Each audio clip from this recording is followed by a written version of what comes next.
tardes, bienvenido octubre, bienvenido a Tiempo de Nacer. Conducción licenciada, ¿qué me pasa hoy? Estoy despistada.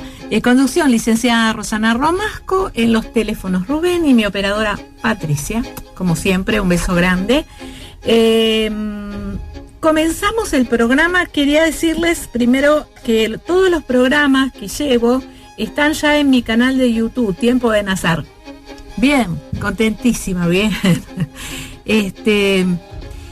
Bueno, estamos con algo, con la visita de alguien que ya había prometido, con Mirta Doval, a quien le voy a dar la bienvenida, grafóloga. Muchas personas me preguntaron por este tema y realmente están muy expectantes de ellos. Bienvenida, Mirta. Bueno, muchas gracias por invitarme. Espero cumplir y resolver algunas expectativas que tenga la gente. Vas a superarlas, sabes muchísimo. Un tema muy interesante. ¿Cómo podríamos, si puedo preguntar algo? Sí, hay muchas personas, que no tienen idea. Antes de comenzar el programa ya estábamos conversando sobre esto, y ese es el estilo del programa, porque arrancamos antes. Y yo te decía que muchas veces lo que a uno le es familiar, le es común, para los demás no. Claro. Entonces uno a veces dice, ¿cómo? Me pasa a mí, digo, ay, bueno, bien, en grafología, ¿pero qué es eso? Entonces, bueno, yo lo explico a mi manera, pero uno cree que ¿no? Como nosotros no sabemos de otra cosa. ¿Cómo podríamos explicar de manera sencilla? Bueno, lo vamos a explicar de manera sencilla, pero yo quiero primero decir que, adentrarme un poco en la historia de la escritura, apenas, Dale. Para después entender cómo viene el tema de la grafología. El hombre, desde la prehistoria, sí, siempre quiso transmitir no solo el lenguaje hablado, sino también a través de dibujos y de símbolos. Tal es así que encontrábamos en las cavernas lo que nosotros llamamos después los pictogramas. Sí. Después vinieron los jeroglíficos. El alfabeto aparece más o menos 1500 años antes de Cristo, el alfabeto fenicio. El primero que comprendió que se podía hacer un análisis de la escritura, aunque te parezca mentira, fue Aristóteles, cuando dice que escritura y símbolo del habla y de la experiencia mental es un símbolo del habla, ¿no? Observando que pensamiento y personalidad se reflejan en los signos gráficos, sí, de una persona. Sí. Estoy un poquito, tengo que relajar un poco. Bueno. Relájate tranquila, sí, acá. Bueno, el nacimiento de la grafología aparece en el año 1622, de la mano de un grafólogo de la época que se llamaba Camilo Baldó. Este grafólogo escribe el primer tratado de grafología. Sí. El término grafología aparece con otro grafólogo de apellido Michón en el año 1800. Yo hago esto de los... Sí. ¿no? En 1871, este grafólogo Michón funda la Sociedad de Grafología, la Sociedad Grafológica de París.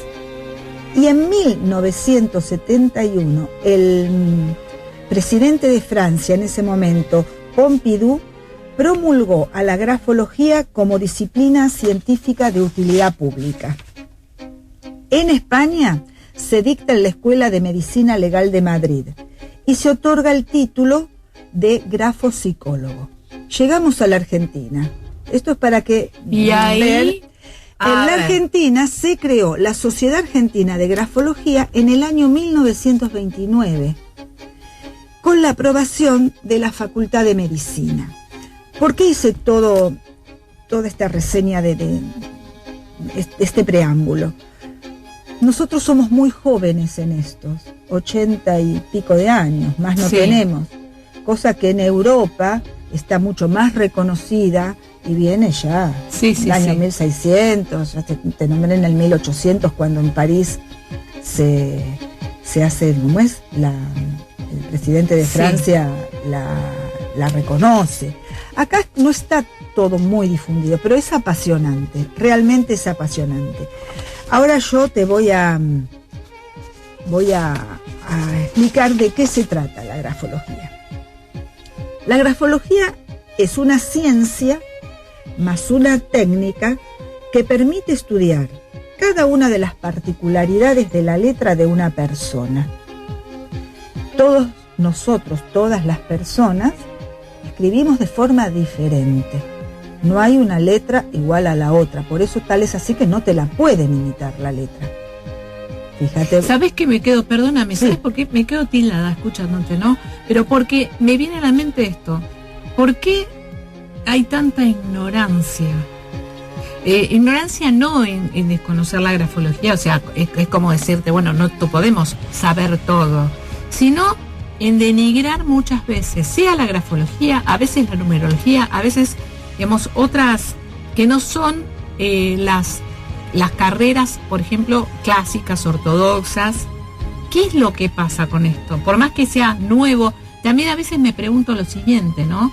Que es en todo esto, Mirta, que como cuando hablan del Reiki, ¿no? Entonces digo, mucha gente con esto hace cualquier cosa, salen las revistas, por ejemplo, con el grafo, lo que sea, las revistas como el horóscopo, y decir, bueno, después se denigra la astrología. Claro. Con ese tipo de cosa tan vapuleada. Y no hay suficiente difusión. Yo pienso que parte por ahí. Realmente las personas que estudiamos grafología nace de algo interno. En mi caso siempre me gustó. Yo escuché por casualidad y me interesé en saber de qué se trataba, y la verdad que empecé a verlo y me apasionó. No se puede creer cómo en un escrito da tanta información. Es más, yo te digo que con grafología no solamente se analiza un perfil de personalidad, también se emplea para peritos. Claro. Los peritos grafólogos, o sea, le llaman peritos cuando, qué sé yo, tienen que actuar ante una sucesión donde los herederos discuten la firma. No es la firma de mi papá, o no es ahí va un perito. Esos peritos son grafólogos, pero queda con el título perito calígrafo. Sí. Antes también había un curso que se hacía en la Policía Federal de perito calígrafo, pero era nada más que para eso, para ser perito calígrafo, para hacer peritajes. Sí. Lo que yo estudié es más amplio, no solo se aprende a hacer peritajes, sino también que se utiliza para dar un perfil de personalidad, para hacer orientación vocacional, para selección de personal. Hay muchas empresas en recursos humanos que usan grafólogos para hacer selección de personal. Sí. También para es grafoterapia, pero nosotros lo llamamos reeducación a través de la escritura. Con esa técnica es maravilloso. Sí. Sí, digamos que la persona, aparte, no es tan difícil de entender. No. Que después nos enganchamos con el tema de engramas y lo que es neurooficio. Sí. A ver, cuando la persona empieza a hacer ejercicios, te voy a dejar a vos, porque si no voy a hacer una grafóloga trucha yo. Pero digo, la persona empieza a ejercitar con la escritura, dibujos, signos, símbolo, como se llame, comienza a generar cambios a nivel del sistema nervioso central. Se modifican, o sea, cuanto más grande es la persona, es más difícil, porque una persona grande tiene mucho pasado. Sí. Entonces, hay determinados signos de la personalidad que tiene que superar o que son molestos, y hay que cambiarlos. Entonces, mediante ejercicios gráficos, ¿no? Sí. Que se hacen de manera metódica, se logra cambiar un hábito. Ay, qué suerte, después me atendés a mí. Dale, a ver. Y, por ejemplo, una persona que, no sé, no tiene concentración, le cuesta concentrarse, se dispersa. Bueno, hay ejercicios para detectar y para reparar, digamos. Primero se hace un estudio, o la persona ya viene diciéndote, yo no me puedo concentrar, o no tengo estabilidad, o como es, soy muy rígida, tiene una estructura mental muy rígida, no es flexible. Y Mirta, otra pregunta que me interesa muchísimo. Hay muy poca capacidad de atención. Viste que la atención tiene un periodo, ¿sí? Creo que es 20 minutos, atención permanente, ¿no? Sí. Atención sostenida. Pero la gente, o sea, vos das una charla o lo que fuere, ¿no? Una clase, tiene muy poca, enseguida se distrae. No sé, me parece que va de la mano la concentración y también el interés sobre el tema, pero aún interesándoles el tema, yo sé que hablo mucho, ¿no? No, te estoy prestando atención y estoy pensando. Vos, porque el que tiene que escuchar, entonces a veces, por ejemplo, si yo doy una charla, voy mirando las caras, ¿viste? Cuando se van agotando y entonces ahí metes un roleplay o algo. Pero digo, la capacidad de escucha, es como si no tuvieran capacidad para almacenar, ya está, 3 conceptos se me llenaron la cabeza. Sí, bueno, y vivimos muy apurados también. Entonces como que todo tiene que ser de inmediato. Todo de inmediato. Vos pensás que ahora con las nuevas tecnologías, lamentablemente, y es preocupante, que se pierda la escritura cursiva, que se pierda la escritura a mano, la escritura en papel. Porque cuando uno escribe, involucra el intelecto, porque primero tenés que pensar la frase que vas a exponer en el papel, la parte emocional. Vos pensás que la escritura es un acto psicobiológico, ¿no? ¿Cómo te puedo decir? Es un aprendizaje complejo. El cerebro es responsable de los movimientos conscientes y voluntarios, y la médula de los movimientos reflejos. Envían estos impulsos a los hombros, brazo, antebrazo, muñeca, mano y dedos. Para escribir, más o menos, movemos 500 músculos. Ahí, en ese acto de escribir, vos volcás un montón de emociones. Yo te hago, a veces cuando hacemos algún test emocional, utilizamos dos tipos de escritos. Y entonces le decimos al consultante que nos escriba un día feliz de su vida, ¿no? Sí. Bueno, le damos su tiempo, nunca más de 50 minutos, y que escriba el día más feliz o algo que lo haya hecho muy feliz. Bueno, expone. Sí. Charlaremos un rato y qué sé yo, y después le pido que escriba un hecho triste de su vida. Y vos vieras cómo cambia. Cambia la letra. Cambia, tal vez no la letra, pero cambian las pausas, cambia la presión, porque no es solo mirar la letra, porque a veces cuando... No es la forma de la letra. A veces cuando la gente se entera que soy grafóloga, me dicen, ay, te escribo un ratito, a ver qué me adivinas. Le digo, te tiras las cartas ahí. Le digo, yo no adivino. Yo no adivino. Le digo, todo lo que te pueda decir, me lo estás diciendo vos. Claro, totalmente. Pero no es te escribo un ratito en el banco de una plaza o en cualquier lado. Tiene un encuadre. Es algo serio, porque a mí me lleva a analizar un escrito como mínimo una semana. Porque esa persona no viene solamente a hacer un escrito, después va a venir a hacer un test. Y si con el primer escrito a mí no me convence, me va a tener que hacer otro. Y entonces yo le doy mucha seriedad. Entonces, la tiene. Para darle después una buena devolución. También, aunque te parezca mentira, en la letra se descubren patologías. Psicológicas y físicas. Gente no se le dice. ¿Por qué? Se le sugiere una consulta con el médico, porque nosotros no podemos diagnosticar nada. Claro. Pero si de repente vemos que tiene un problema... ¿Qué tipo de patologías se puede llegar? Se pueden ver esquizofrenias, psicosis, las psicológicas todas. Y después problemas físicos como problemas coronarios, problemas de tiroides, problemas de riñón, hasta cáncer. Con eso te digo todo. Pero no le podés decir a una persona. No, aparte me parece que no se debe, ¿no? No se debe, tenemos que ser muy prudentes, en eso no nos podemos meter porque no estamos habilitados. Seguro.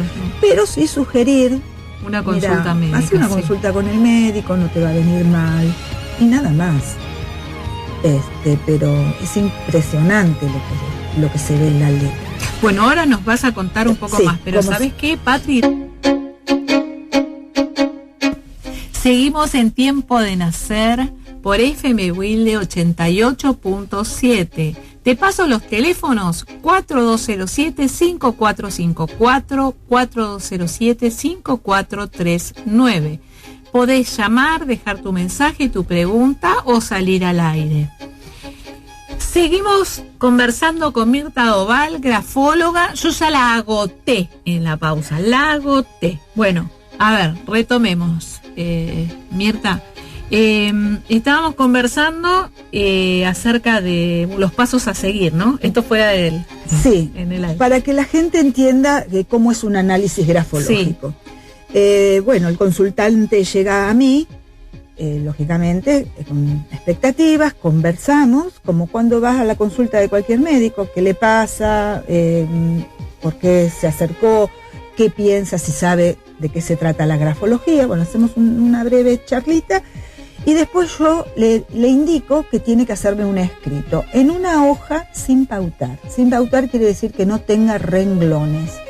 Esas hojas que se usan para hacer fotocopias. Sí. Bueno, que escriba tranquilo y me firme la hoja.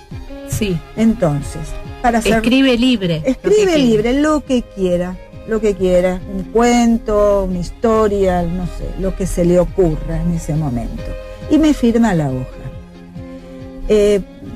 Eso es muy importante para mí, porque, bueno, para hacerlo más compacto y que todo el mundo entienda, la hoja es cómo él se mueve en sociedad. Todo lo que él escribe en la hoja a mí me va a determinar cómo él se mueve en sociedad. A ver, da un ejemplo. Bueno. Alguien que, por ejemplo, nosotros cuando tomamos los dibujos, ponele proyectivas, ¿no? Sí. Te hizo un dibujo chiquitito, en el medio, arriba, abajo. Claro, todo eso tiene un sentido. Bueno, yo ahora te lo voy a decir. Y la firma es su identidad. Sí. ¿Por qué te digo esto? Porque él se puede mostrar en sociedad de una manera y después ser de otra. No es así, la firma a mí me determina que es de otra. O puede coincidir texto y firma y la persona es tal cual la vida como en su intimidad. Bueno, yo empiezo a ver, el escrito a mí me va a dar la parte emocional, empiezo a ver lo afectivo, se ve lo intelectual, la voluntad, lo social, en los intereses. El interés determina si tiene aptitud para la música o por ejemplo si es solo un hobby, y las condiciones morales. ¿Cómo se analiza un escrito? Son 8 los aspectos que un grafólogo debe tener en cuenta. El orden. Lo primero que miro es el orden, cómo ordenó ese escrito. Voy a cerrar mi cuaderno, permiso. Claro. ¿Cómo ordenó el escrito en la hoja? Después, el orden nos da organización, ubicación, manejo de la persona, de su conducta, sus tendencias y los procesos mentales. Después la dimensión. La dimensión es el tamaño de la letra, la proporción. Eso nos revela autoestima. Después tenemos la dirección de líneas. Muchas personas me dicen, pero a mí me cuesta escribir derecho. Sí. No es una virtud escribir derecho. Tal vez escriba un poco inclinado y no tiene nada de malo. Sí. La dirección de líneas es la cuestión afectiva de la persona, el estado de ánimo, el humor, el carácter. La continuidad. La continuidad es como une las letras. Hay personas que escriben desligado, otras personas... por ejemplo, ¿qué puede significar eso? Y la continuidad en la acción es el nivel de perseverancia, tiene que ver con la voluntad. La inclinación de la letra informa sobre el grado de intro o extraversión. La velocidad es la velocidad intelectual, las reacciones. En eso influye mucho la letra T. La presión, viste que hay personas que escriben sí, y marcan 2 o 3 hojas, sí. Tienen mucha presión, otras que escriben con menos presión. Bueno, la presión nos da el grado o nivel de energía que tiene esa persona. La forma de la letra, se ve la cultura, la inteligencia. Quizá esa letra que es puntiaguda o esa letra que es más redondeada, por ejemplo. Bueno, todo eso tiene una interpretación. Claro. Nos da la inteligencia, la evolución, el temperamento, los intereses. Después tenemos algo que nosotros llamamos gestotipo. Gestotipo es cuando hay un gesto gráfico que esa persona repite y repite en una palabra o en una letra, la hace de una forma particular, o sea que es muy propio de esa persona. Eso también tiene una interpretación. Eso lo vemos por ahí en el trazo inicial, cuando inicia o cuando finaliza la letra. También lo vemos en la puntuación, también vemos acentos, mayúsculas. Sí hay números en el escrito. ¿Los números también? Sí, los números también tienen su interpretación. Todo escrito debe entregarse firmado. Hay un grafólogo que se llama Max Pulver que dice que la firma es una autobiografía abreviada. Ahí no fuerte, podés, eso es tu huella digital. Ahí no podés mentir. Pero qué cosas, por ejemplo, decime algunas. A ver, ¿qué se ve? Porque en el escrito un psicópata, por ejemplo. Y un psicópata tiene unos finales que son muy acerados, como puntas, como si fueran puntas.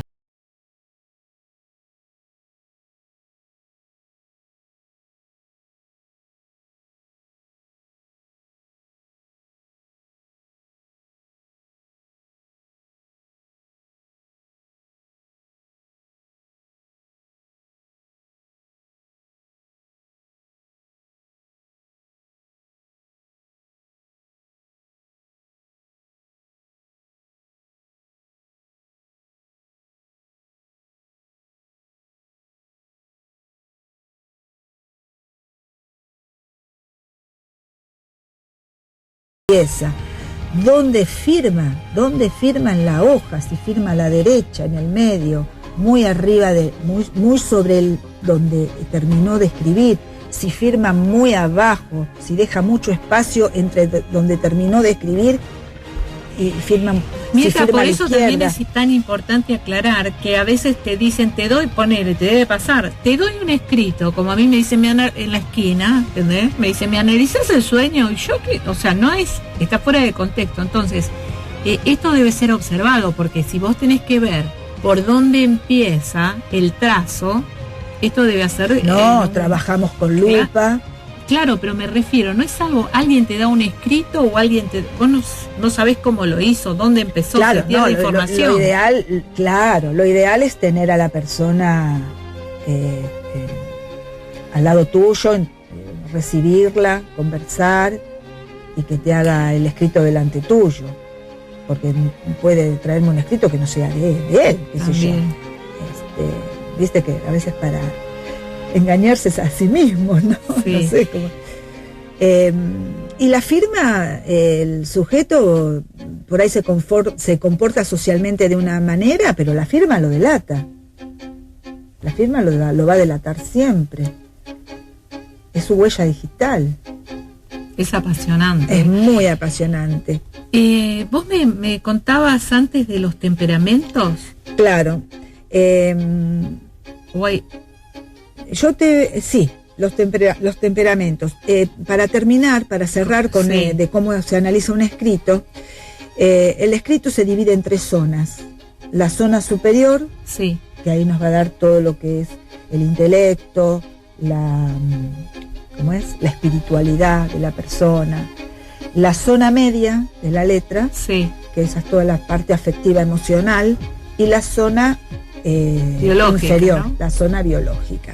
Y después analizamos los márgenes como los que siguen escribiendo cuando se terminó la hoja. Claro, el margen derecho, margen izquierdo, superior, inferior. Y eso también nos da información, mucha información nos dan los márgenes. Hay márgenes que la persona empieza escribiendo muy pegadito a donde empieza la hoja y después se va corriendo, como apartando de ese margen.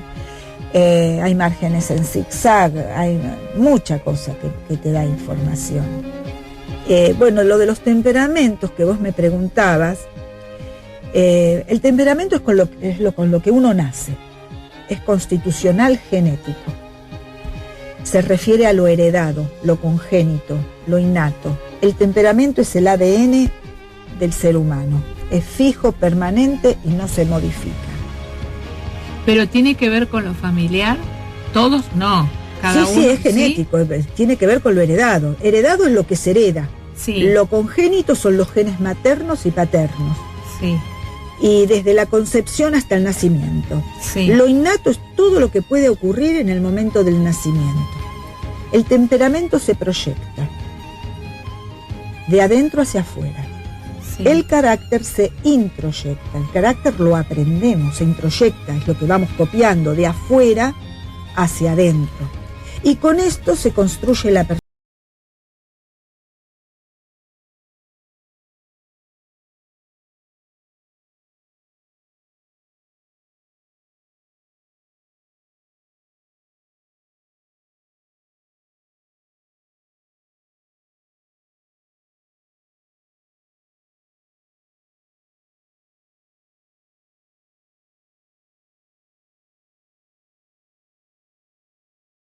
Claro. Sí, clarísimo. El temperamento no se cambia. No se cambia. Personalidad y carácter sí lo podés cambiar con terapia. Sí. Eso lo podés cambiar. Bueno, ¿y qué temperamentos hay? Bueno, ¿Y qué características? Los temperamentos se los comienza a estudiar Hipócrates. Sí. En función de lo corporal. Y los llama sanguíneo. ¿Viste cuando dicen qué sanguínea esa persona? El sanguíneo es una persona... que dice todo y reacciona inmediato. Explosiva, que puede llegar a esas personas que cometen crímenes pasionales. Sí. Es una persona explosiva. Después está el bilioso es un pensante, es como más, ¿cómo puedo decir? Obsesivo, ¿no? Sí. El linfático se le cae el techo y se corre para el lado, no le importa nada. El simpático es tranquilo. Y el nervioso. El nervioso ya la palabra lo dice, ¿no? Sí. Pero Carl Jung estudia 4 funciones, que son el percibir es oigo, veo, escucho, los sentidos a través del sistema nervioso. Sí. El intuir, que es pensar, se piensan cosas que no genera el pensamiento, o sea, son esos pensamientos que te aparecen y vos decís, ¿cómo estoy pensando esto? Sí. Tanto el percibir como el intuir son irracionales e inconscientes. Después está el sentir, que es parte de lo que siento, alegría, tristeza, y el pensar, lo que pienso. Ambos son racionales, conscientes. Entonces esto se une. Y en el bilioso, por ejemplo, predominan las AMPAs. Las AMPAs son todo lo que nosotros, las L's, la letra D, todo lo que extendemos para arriba con la letra, las letras T. El bilioso piensa. Ahí unimos lo de Jung con lo de Hipócrates. El sanguíneo es al revés, predominan las jambas, que es todo lo que bajamos con la letra. Las P, las F, las G. El sanguíneo siente. El linfático tiene una letra pastosa, dibujada, lenta. El linfático... Por ejemplo, los que hacen los rulitos. Sí, puede ser, sí. ¿Pero eso se llama pastoso? Pastosa es como una letra apoyada. Sí. Arrastrada, apoyada. El linfático percibe. Y el nervioso, que es una escritura movida, irregular, no vas a encontrar una letra igual a la otra, desligada, le cuesta mucho unir al nervioso, porque un nervioso quiere hacer todo rápido. El nervioso es intuitivo. En realidad, todos los seres humanos tenemos los 4 temperamentos, nada más que predomina, siempre vamos, qué sé yo, por ejemplo soy sanguínea linfática. Claro. Después tengo bilioso y nervioso. Depende de las personas, como qué nos predomina más. Y bueno, eso también sale en el escrito. También hacemos los test de dibujos. No sí, solo te iba a escritos. Preguntar, o sea, después del escrito, por ejemplo, ¿hay un orden en el que les tomás qué cosa? ¿O esto depende de lo que te haya dado? No, siempre se toma un escrito y un test. Depende para que no sea. No es el mismo test que le voy a tomar a un chico que viene a hacer una orientación vocacional a que a otra persona que va a hacer una selección de personal, que alguien que quiera venir a ver que quiera una devolución de una consulta para un test emocional. Sí. O sea, hay varios test. ¿Un psicólogo puede hacer derivaciones a un grafólogo? Sí. ¿Estila? Sí, por lo general es al revés, porque nosotros no podemos hacer terapia. Sí. A no ser que sea una reeducación. Sí, pero es para cosas puntuales la reeducación. Ahora nos vas a explicar, Patri. Seguimos por FM Wilde 88.7 en Tiempo de Nacer. Acá hay un mensaje de Jorge. Dice, muy bueno el programa. Y quiero mandar un beso grande para Micaela de Quilmes. Y gracias por escuchar. Bueno, ¿cómo seguimos, Mirta? Bueno, no sé si ¿te interesa? Podés todo. Bueno, hablamos un poquito de cómo es cada temperamento. Sí. Qué tipo de letra vemos en cada temperamento. Por ejemplo, el sanguíneo tiene una letra grande, destrógira. Destrógira quiere decir inclinada a la derecha, una presión fuerte, apoyada, en relieve, esas personas que marcan la hoja. Líneas ascendentes, escriben para arriba. Sí. El escrito es impetuoso, es como que se lleva el margen derecho por delante. En el plano afectivo es muy demostrativo, sociable, comunicativo, es de tener muchos amigos, le gusta la compañía, rechaza la soledad, es muy libre, le gusta el aire libre, la relación de pareja es muy pasional, no es rencoroso, no es celoso, es positivo y puede llegar al crimen. Son esos que... En el plano laboral es muy activo, le gustan los desafíos, no es muy perseverante. Si no domina la actividad la deja y busca otra cosa, ¿no? No tiene problemas en cambiar de actividades, es muy sociable, le gustan las actividades en espacios abiertos, turismo, deportes, es líder. El bilioso, por ejemplo, tiene la letra pequeña, con predominio de ángulos. El sanguíneo no, es una letra más bien más redondeada. La del bilioso tiene, ya dije, predominio de ángulos, ligera, rápida, presión firme también, inclinación vertical, es derecha. Hay mucho paralelismo. No te voy a decir que soy yo, no te voy a decir. Levemente destrógira. Sí. Respeta los márgenes y hay paralelismo entre ambas, que son las letras que suben, arriba y las que bajan. Escribe así, ¿no? Sí.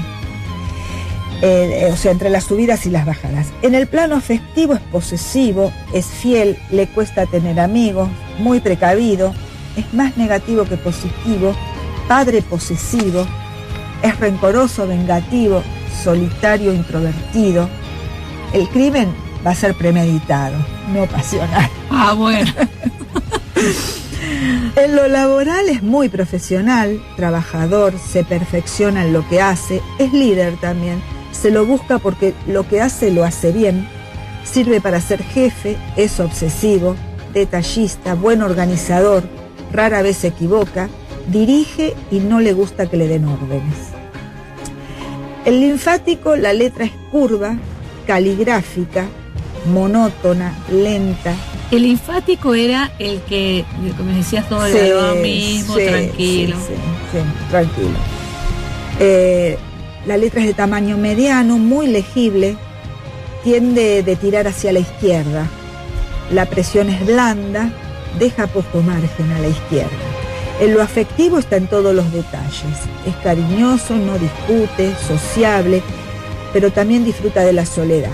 Es introvertido.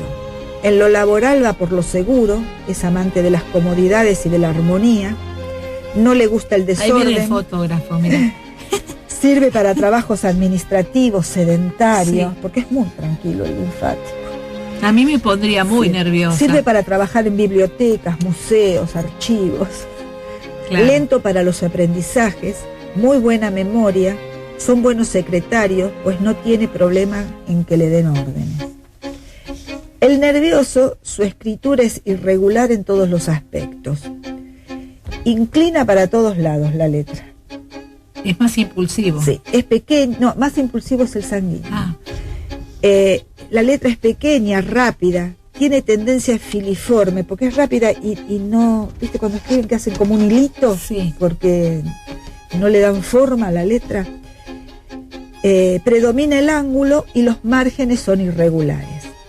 En lo afectivo es el más infiel. Se cansa, se aburre, se enamora rápido, busca la novedad. Más inestable emocionalmente. Rápido en su accionar, tiene mucha agilidad mental, suele darse cuenta de las cosas antes que los demás, necesita del cambio, de las fantasías, se desilusiona con facilidad. Y en lo laboral busca actividades variadas, originales, trabajos de creatividad, son artistas, creativos, publicidad, diseñadores. Respeta al que sabe, le gusta aprender, acepta que le den órdenes del que sabe más que él. Pero lógico, esto en un escrito aparece no solamente Claro, aparecen todos y a predominio de... Claro, va a predominio de, con otro no tanto y... Mirta, quería Sí. preguntarte antes de terminar el programa, por favor, la parte, porque queda mucho más. ¿Vas Sí. a venir otra vez? Bueno, vamos a ver. En otro Sí, momento. Quiero que hables de lo que es la reeducación, porque no es solo, todo esto es el análisis. ¿Y cómo se trabaja? Bueno, la reeducación se trabaja en problemas de conducta, por ejemplo, en los niños. Y problemas emocionales en los adultos. También, sí. Los adultos es más difícil porque un niño no tiene tanto pasado. En el niño como que, no digo que da más resultados, sino tal vez los resultados se ven antes. En el adulto hay que trabajar con mucho tiempo. Pero no, sí es para cualquier edad. Los niños, por ejemplo, en problemas de aprendizaje, problemas de atención, pero están tan dispersos. Sí, dame un ejemplo, por ejemplo, con adultos, ¿cómo se trabaja? Una persona que mentalmente es rígida, sí, ¿no? Entonces nosotros vemos que tiene una letra angulosa, ¿no? Sí, Por ejemplo, sí, en punta. Así, angulosa. Entonces nosotros le decimos que le vamos a dar un ejercicio. Él tiene, a medida que va haciendo ese ejercicio, tiene que ir pensando que ese ejercicio va a modificar esa rigidez que tiene en el cerebro. Pero esto, quiero aclarar, por eso te lo pregunté, que esto no es psicológico o sugestivo. No, esto es para la gente. Esto tiene que ver con el sistema nervioso central. Claro, modifica un hábito. Nosotros, por ejemplo, si la persona tiene la letra angulosa, le damos un ejercicio un ejercicio gráfico, ¿no? Que son como dibujos. Curvas. Claro, le damos curvas. Entonces, a medida que tiene que tomarse todos los días su tiempo, lo tiene que hacer en hoja 4. ¿Y cuánto tiempo, por ejemplo, puede llevar aproximadamente, porque depende de cada caso, para modificar un hábito? Y más o menos, una persona grande, si en 9 meses no ves resultados, entonces ya... Claro. Entre 6 y 9 meses eso se ven sería, resultados. claro, con respecto a lo que estamos diciendo del sistema nervioso central. Como yo les explico muchas veces el concepto de engrama, ¿no? Para cambiar... Esto es como cuando, por ejemplo, este ejemplo tan simple de cuando cambias la llave de luz del hogar, ¿viste? Te cambian y uno va a encenderla hasta que, por supuesto, esto es mucho menor, hasta que te acostumbras y dices, no, otra vez. Bueno, en el sistema nervioso se graba esto es muy pequeño, pero para cambiar un hábito, algo que uno hizo durante mucho tiempo y que además tiene que ver con una conducta y además con lo emocional, por eso te preguntaba, de 6 meses, por lo menos 6 meses. Sí, entre 6 y 9 meses se tienen que empezar a ver resultados. Sí, porque lógicamente la persona viene a consultarte una vez por semana y vos le das tarea para todos los días de la semana, que tiene que tener su hora, tiene que estar solo, tomarse una hora y hacer la tarea que vos le das. Otra cosa, Mirta, yo una vez vi como si fuera un dibujo de círculo, pero como en espiral. Sí. ¿No? No sé cómo decirte. Empezás por una y lo haces, o no sé si es para adentro o para afuera. Están las dos formas. ¿Y para qué se usa? Por ejemplo, ¿eso qué? Está la espiral que vos vas para un lado, afuera, entonces eso es como para abrirte, para al mundo. Comunicarte. Y una persona que por ahí es muy avasallante tiene que hacer el espiral al revés, para retenerse. ¿Y eso, por ejemplo, se da en uno grande en una hoja 4 o tiene que ir haciendo pequeños? Bueno, en las hojas vos tienen que hacerlo en lápiz negro, en color, con el color que ellos quieran, y en virome. O sea que tienen que hacer 3 hojas. Y después le das una tarea manual, que es así, o de hacer dibujos, o de trabajar con, qué sé yo, con cosas armar algo. Depende, claro. Puede ser un collage. Un collage, o pintar un mandala. Los colores se analizan también. Los colores dicen mucho. Todo lo que se dibuja dice mucho. Y por ejemplo, ¿el mandala lo puede elegir la persona o se le da algo pautado? Si lo quiere elegir, lo elige. O vos se lo regalás y le decís, pintalo. Delante, digamos, siempre. No, eso de tarea. Eso es tarea. Un día te hace una cosa, otro día hace otra. Tiene que tener todos los días una tarea hasta que vuelve a vos. Y vos todo eso lo vas analizando, lo vas guardando, lo vas analizando. Mirta, ¿cuándo volvés? Así, no, sé que hiciste un gran esfuerzo para venir, te lo agradezco tanto. Muy y ya ves, como te dije, se pasa volando una hora. Hay mucho más. Yo te agradezco porque esto es muy importante, que la gente sepa de qué se trata. Que no es seguro y que tiene más herramientas. Sí, muchísimo. Y digamos muchísimo. Y a través de, mira, yo a veces digo que qué importante sería tener un grafólogo en cada gabinete del colegio. Totalmente. Se han descubierto muchos abusos en niños a través de los dibujitos que hacían, o maltrato, porque los chicos expresan todo, son transparentes totalmente. Mirta, te están esperando muchas personas afuera. No, si quiere alguien contactarse con vos para lo que fuere, ¿no? De lo que explicaste, para Malú, eso. ¿Tenés algún número que querés dejar en Facebook? ¿Cómo te contacta? ¿A través mío? Como vos quieras. Bueno, a través tuyo, dale mi celular. Sí. Perfecto. Entonces, si alguien quiere atenderse con Mirta Doval, mi celular es 156-928-3505, el Facebook Rosana Romasco, psicóloga, y ahora el programa lo encuentran Tiempo de Nacer en YouTube. Así que te agradezco muchísimo. Yo te agradezco por esta oportunidad. La pasé muy bien. Bueno, me alegro. Así volvés. Sí, y tal cual. Nos despedimos entonces hasta el próximo domingo. Un beso grande. Gracias, Patri.